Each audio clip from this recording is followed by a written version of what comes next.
Hello दोस्तों, यदि आप भी क्लास नाइन्थ का 23 दिसंबर को हिंदी का दिसंबर मंथली एग्ज़ाम यानी मासिक परीक्षा देने वाले हैं, तो अभी के इस क्लास में क्लास नाइन्थ के लिए हिंदी के हम लोग 100% ओरिजिनल क्वेश्चन पेपर का ऑब्जेक्टिव सब्जेक्टिव क्वेश्चन आंसर देखेंगे। तो आप लोग इस क्लास में अंत तक बने रहिएगा। ये हिंदी का 100% ओरिजिनल क्वेश्चन पेपर है क्लास नाइन्थ के लिए। यही क्वेश्चन आपके परीक्षा में सेम टू सेम पूछा जाएगा 100%। तो आप लोग इसे तैयार कर लीजिएगा। यहाँ पर देख सकते हो दिसंबर मंथली एग्जाम के लिए क्लास नाइन्थ के लिए ये हिंदी का क्वेश्चन पेपर है। क्लास नाइन्थ मंथली एग्जामिनेशन दिसंबर 2024। विषय कोड यही रहेगा हिंदी का 101 और आप लोग का एग्जाम 50 नंबर का होगा। 25 नंबर का ऑब्जेक्टिव, 25 नंबर का सब्जेक्टिव। समय मिलेगा 1 घंटा 30 मिनट का। तो चलिए हम लोग क्लास को स्टार्ट करते हैं। सबसे पहले खंड अ मिलेगा। खंड अ में आपसे ऑब्जेक्टिव यानी वस्तुनिष्ठ प्रश्न पूछा जाएगा 1 से लेकर 30 तक, जिनमें से किन्हीं 25 प्रश्नों के उत्तर देना है। तो आइए फर्स्ट क्वेश्चन देखते हैं। पहला नंबर क्वेश्चन यहाँ पर पूछा गया है व्याकरण का। उ वर्ण का उच्चारण स्थान बताना है। उ वर्ण का उच्चारण स्थान क्या होगा? तो आपको याद रखना है, इसका राइट आंसर क्या हो जाएगा? ऑप्शन नंबर डी हो जाएगा, ओष्ठ हो जाएगा। फर्स्ट क्वेश्चन का राइट आंसर डी होगा। क्वेश्चन नंबर 2 है कि हिंदी में अनुनासिक वर्णों की संख्या है। हिंदी में अनुनासिक वर्णों की संख्या कितनी है? तो 5 है, आपको याद रखना है। Option number B correct answer होगा। हिंदी में अनुनासिक वर्णों की संख्या 5। क्वेश्चन नंबर 3 है नीरस शब्द का संधि विच्छेद है। नीरस शब्द का संधि विच्छेद इनमें कौन है? तो ये हो जाएगा निह प्लस रस। Option number D correct answer होगा। क्वेश्चन नंबर 4 पूछा गया है कि आंखें बिछाना मुहावरे का क्या अर्थ है? मुहावरा बताना है कि आंखें बिछाना मुहावरे का अर्थ है। तो राइट आंसर ये हो जाएगा प्रेम से स्वागत करे।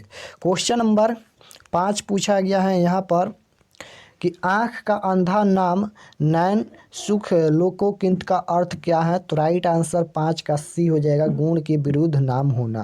क्वेश्चन नंबर 6 पूछा गया है निम्नलिखित में कौन शुद्ध शब्द है? इनमें कौन शुद्ध शब्द है? तो प्रकृति यहाँ पर ये शुद्ध शब्द है। Right answer option number B हो जाएगा। क्वेश्चन नंबर 7 पूछा गया है यहाँ पर कि निम्नलिखित में कौन शब्द स्त्रीलिंग है? निम्नलिखित में कौन स्त्रीलिंग शब्द है? तो परीक्षा ये स्त्रीलिंग शब्द है। Option number C correct answer होगा। क्वेश्चन नंबर 8 देखिए पूछा गया है। 8 नंबर क्वेश्चन है, यहाँ पर ये देख सकते हो मंथली एग्जाम के लिए ये ओरिजिनल क्वेश्चन पेपर है क्लास नाइन्थ के लिए। 8 नंबर क्वेश्चन है वाक्य में जिस शब्द से क्रिया के संबंध का बोध हो उसे क्या कहते हैं? तो राइट आंसर आप लोग नोट कीजिएगा। 8 का क्या हो जाएगा? Karan. Option number B correct answer हो जाएगा, करण कारक। क्वेश्चन नंबर 9 पूछा गया है कि निम्नलिखित में कौन एक तत्सम शब्द है? तत्सम शब्द बताना है। तो राइट आंसर 9 नंबर का ऑप्शन नंबर क्या हो जाएगा यहाँ पर? डी राइट आंसर हो जाएगा, नोट कर लीजिए। 10 निम्नलिखित में कौन एक तद्भव शब्द है? तो राइट आंसर 10 का बी हो जाएगा, मयूर। क्वेश्चन नंबर 11 पूछा गया है कि उस शब्दांश या अव्यय को क्या कहते हैं जो किसी शब्द के पहले आकर जुड़ता है? तो पहले जुड़ता है शब्द के पहले तो उसे उपसर्ग बोलते हैं, लास्ट में जुड़ता है प्रत्यय बोलते हैं। क्वेश्चन नंबर 12 है गृह बसाकर रहने वाला वाक्य खंड के लिए एक शब्द है। तो राइट आंसर 12 का ऑप्शन नंबर क्या हो जाएगा? तो option number B right answer हो जाएगा, गृहस्थ। क्वेश्चन नंबर 13 है पृथ्वी शब्द का पर्यायवाची शब्द। पर्यायवाची शब्द मतलब होता है अनेक नाम। तो पृथ्वी का अनेक नाम क्या होता है, यानी किसे जानते हैं पृथ्वी के और नाम से? तो राइट आंसर ये हो जाएगा विधि। क्वेश्चन नंबर 14 है प्रतिदिन शब्द कौन सा समास है? प्रतिदिन। तो ये हो जाएगा कौन सा समास? प्रतिदिन। तो ये अविभाज्य समास हो जाएगा। ऑप्शन नंबर 1 करेक्ट आंसर होगा। क्वेश्चन नंबर 15 है 1876 ईस्वी में किसने पटना नाटक मंडली नामक नाटक संस्था की स्थापना की? तो राइट आंसर क्या हो जाएगा? सी हो जाएगा, केशवराम भट्ट ने। क्वेश्चन नंबर 16 पूछा गया है विद्यापति के समकालीन किस काव्यखंड पद चित्रण कला को विशेषण है? तो राइट आंसर क्या हो जाएगा? Vishesh. Option number D right answer हो जाएगा।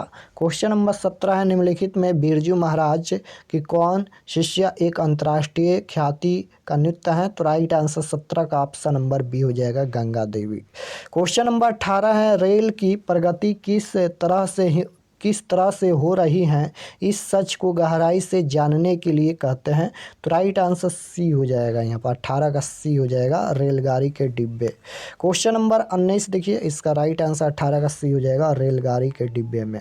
क्वेश्चन नंबर 19 निम्नलिखित में किस शीर्षक कविता में कवि ने महानगरों में काम करने वाले चित्रण किया है। तो राइट आंसर 19 का ऑप्शन नंबर ए हो जाएगा, नीमो की मौत पर।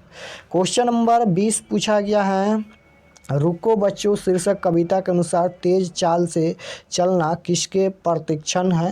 तो राइट आंसर 20 का बी हो जाएगा, पुलिस अफसर। क्वेश्चन नंबर 21 है, कवि मंझन के अनुसार प्रेम के कारण जिसने मृत्यु को प्राप्त किया है उसके लिए। तो राइट आंसर क्वेश्चन नंबर 21 का सी हो जाएगा। क्वेश्चन नंबर 22 पूछा गया है कि लेखक अनुपम मिश्र के अनुसार किस रेगिस्तान का वर्णन कलेजा सुखा देता है। तो राइट आंसर 22 नंबर का डी हो जाएगा, थार रेगिस्तान। क्वेश्चन नंबर 23 है कि टॉल्स्टॉय के घर में शीर्षक पाठ के अनुसार यासनाया पोलवाना गांव किस देश में है। तो जर्मनी में, राइट आंसर बी हो जाएगा। 24 नंबर क्वेश्चन है, मेरा ईश्वर शीर्षक कविता में कवि किसके अस्तित्व पर प्रश्न चिन्ह खड़ा करता है। तो राइट आंसर 24 का ऑप्शन नंबर बी हो जाएगा, ईश्वर का। क्वेश्चन नंबर 26 पूछा गया है, आ रही रवि की सवारी शीर्षक कविता में भिखारी किसे कहा गया है। तो आपको याद रखना है 26 का बी हो जाएगा, चंद्रमा को। 27 है, भक्त कवि रैदास के ईश्वर दीप के समान प्रकाश फैलाने वाले। तो स्वयं रैदास। तो राइट आंसर क्वेश्चन नंबर 27 का सी हो जाएगा, बाती के समान।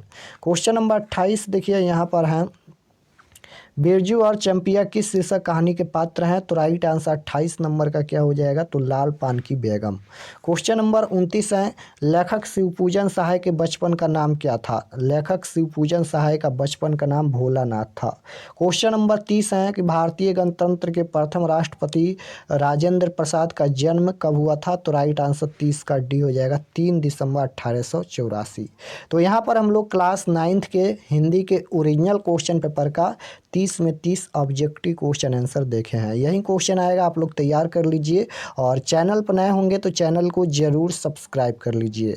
तो ये ऑब्जेक्टिव हो गया। ऑब्जेक्टिव के बाद सब्जेक्टिव मिलेगा खंड ब, जिसमें आपसे सब्जेक्टिव क्वेश्चन पूछा जाएगा। देख सकते हो, सबसे पहले लघु उत्तरीय प्रश्न पूछा गया है, निम्नलिखित में किन्हीं 5 प्रश्नों के उत्तर देना है। तो ये सभी सब्जेक्टिव क्वेश्चन है। सब्जेक्टिव क्वेश्चन हम अभी अपलोड कर देते हैं। और चलिए आपको बताते हैं कि आप लोग कैसे सब्जेक्टिव क्वेश्चन डाउनलोड कर सकते हैं। तो सब्जेक्टिव क्वेश्चन डाउनलोड करने के लिए आप लोग गूगल पर जाइए और गूगल पर सर्च कीजिए RK एक्सपर्ट क्लासेस। गूगल पर जाना है और आपको सर्च करना है RK एक्सपर्ट क्लासेस। यहाँ पर आपको सर्च करना है गूगल पर जाके RK एक्सपर्ट क्लासेस। तो जैसे ही सर्च करेंगे RK एक्सपर्ट क्लासेस, तो आपके सामने फर्स्ट वेबसाइट आएगा, उस पर क्लिक करके आप लोग सब्जेक्टिव ऑब्जेक्टिव डाउनलोड कर सकते हैं। तो मिलते हैं नेक्स्ट क्लास में। चैनल को ज़रूर सब्सक्राइब कर लीजिएगा।